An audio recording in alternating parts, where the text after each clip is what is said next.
Welcome to the Deep Dive. Today we're tackling something that sounds almost impossible, really.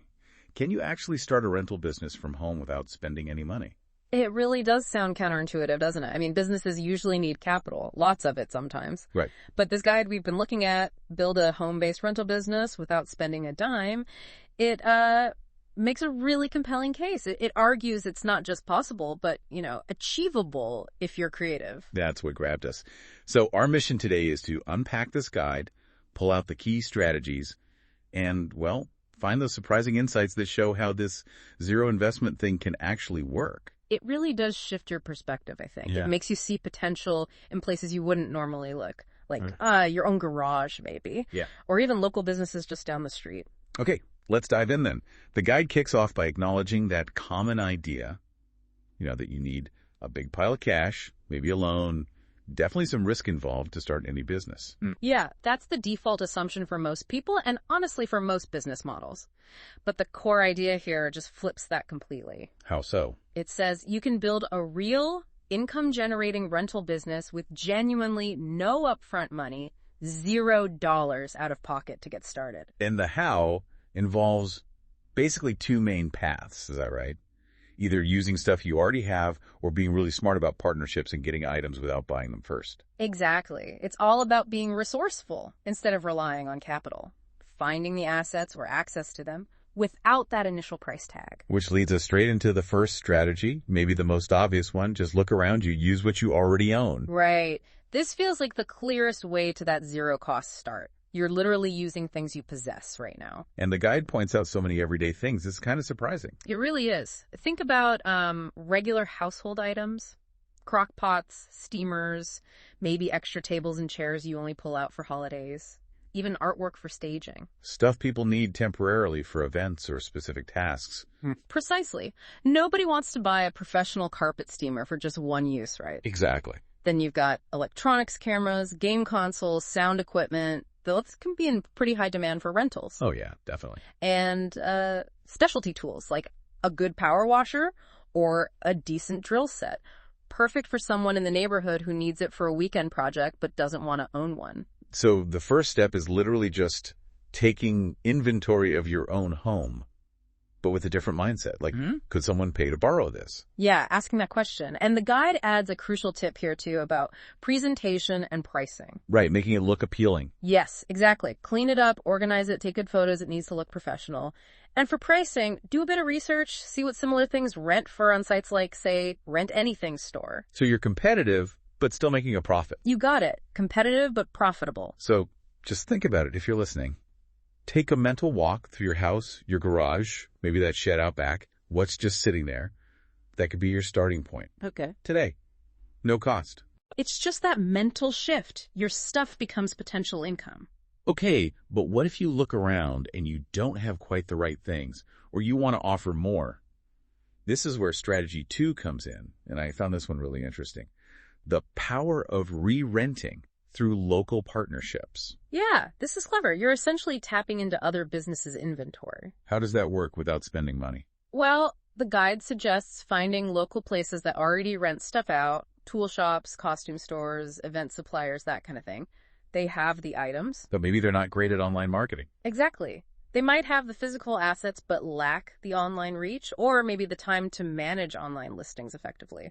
That's where you come in. So you offer to be their online storefront, basically. Pretty much. The key is the negotiation. You propose listing their items, maybe on your own profile on a rental platform like Rent Anything store, and in return, they give you a discount when you rent those items from them. What kind of discount are we talking? The guide suggests aiming for something like 20-25% off their normal rental price. Okay, I see. So you rent it from the partner shop at, say, 75% of the price. Then you turn around and rent it out to your customer at the full 100% market price. Exactly. Your profit is that 25% margin. And the huge advantage here. No upfront costs for inventory. Right. Plus, you get to test the market demand for potentially expensive items, power tools, big party tents, whatever, without buying them first. You see what rents consistently. That's a really smart way to validate an idea with zero financial risk. like that example in the guide. Right. Approaching a local tool rental place. Yeah, offering to market and re-rent their tools online. You become a tool rental source without owning a single wrench yourself initially. It's about accessing assets through relationships. Okay, used your own stuff, partnered up. What if you still need specific items but want to keep costs minimal? Strategy 3 is smart sourcing, using online marketplaces. This isn't quite zero cost, but the method makes it effectively zero upfront. Right, this one involves keeping an eye on places like Facebook Marketplace, Craigslist, local online groups. You're looking for gently used items selling way below retail. Stuff like event supplies, baby gear, maybe photography equipment. Exactly. Things people buy, use for a bit, then sell cheap. But here's the really clever part, the just-in-time purchasing strategy. Okay, tell me about that. This is crucial for keeping the initial cash outlay at or near zero.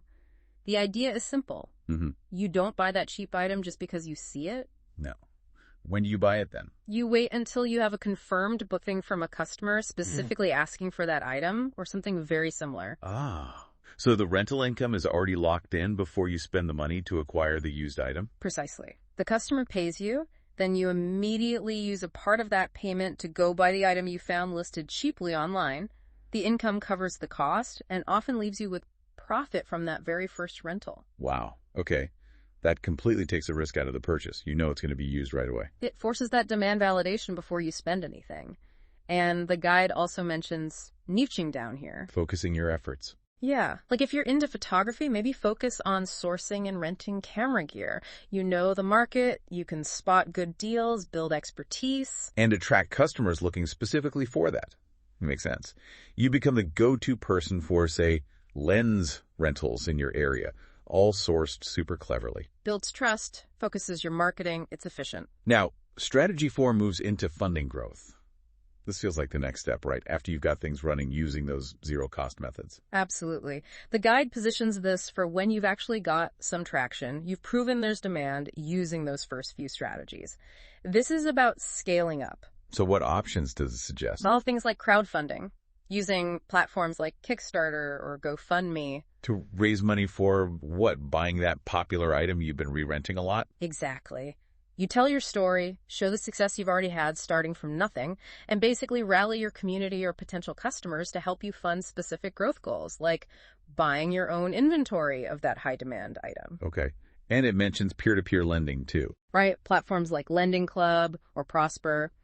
These let you borrow smaller amounts from lots of individual investors, often with more flexible terms than a bank. Useful for maybe slightly larger purchases once you have established cash flow. Yeah, exactly. Once the business is proving itself. So these aren't really start from zero tactics. They're grow from one tactics, if that makes sense. Got it.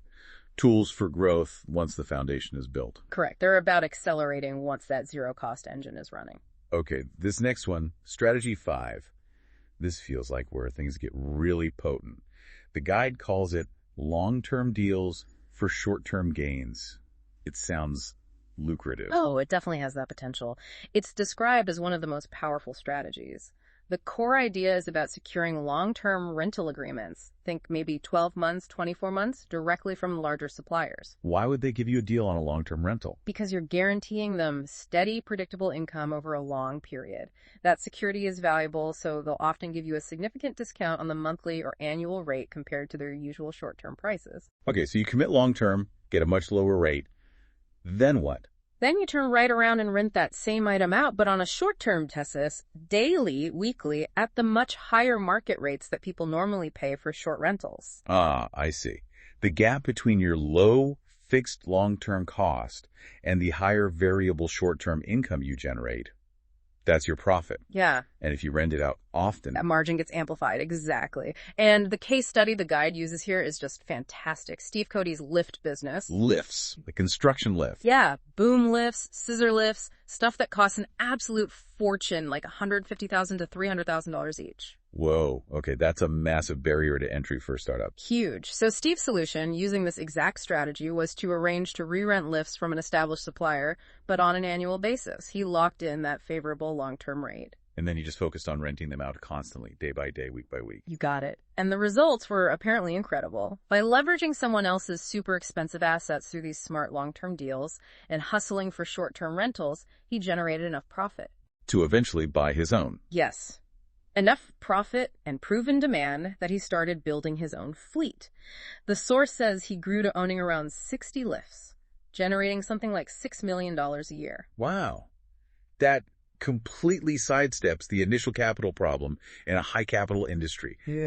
That's a game changer from this guide. It really shows that having access to assets can be just as powerful, maybe even more powerful initially than actually owning them. Building on that, strategy 6 is about bold moves using unconventional partnerships to break into totally new markets where you have zero resources. This is where it gets really creatively aggressive, you could say. Thinking way outside the box. The story about Steve Cody getting into the scaffolding business is just wild. Okay, what happened there? Same deal. Wanted in, but owned nothing. Exactly. But the really audacious part, he actually put in a bid for a large scaffolding project. Without owning any scaffolding. But not a single piece. Wait, he bid on a job he literally couldn't fulfill himself. Yeah. That's more than bold. That's risky. It is. But he had a plan B, it seems. And guess what? He won the bid. Okay, so now he has to deliver. What did he do? Scramble to buy it? Nope.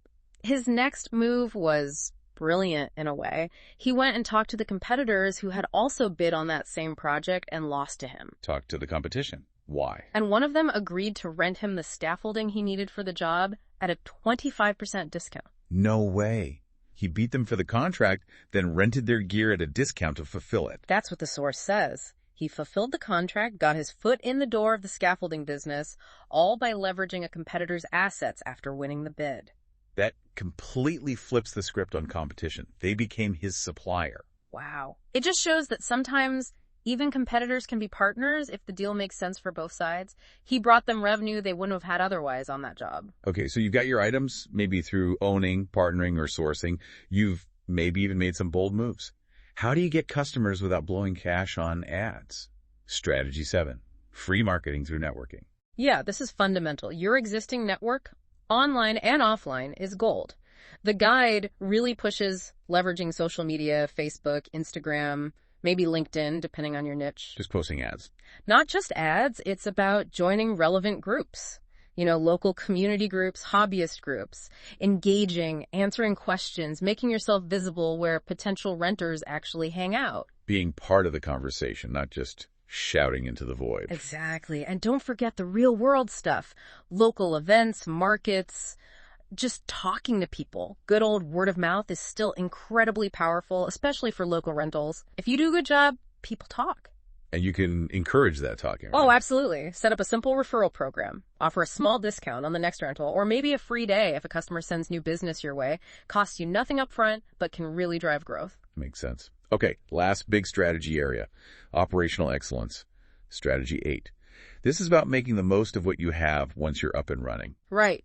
Once you've got rentals happening, how do you maximize profit and efficiency? This involves things like optimizing your listings. Making them look good online. Yeah, detailed descriptions, really good photos. Remember, people are often renting based purely on that online listing. Professionalism matters. And making it easy for people to actually get the item. Definitely. Thinking about efficient delivery or pickup.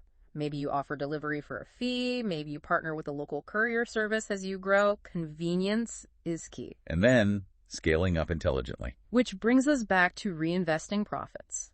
Once you have income, you look at your data, what's renting out all the time, what are people asking for that you don't have. And use the profits to buy those items first. Exactly.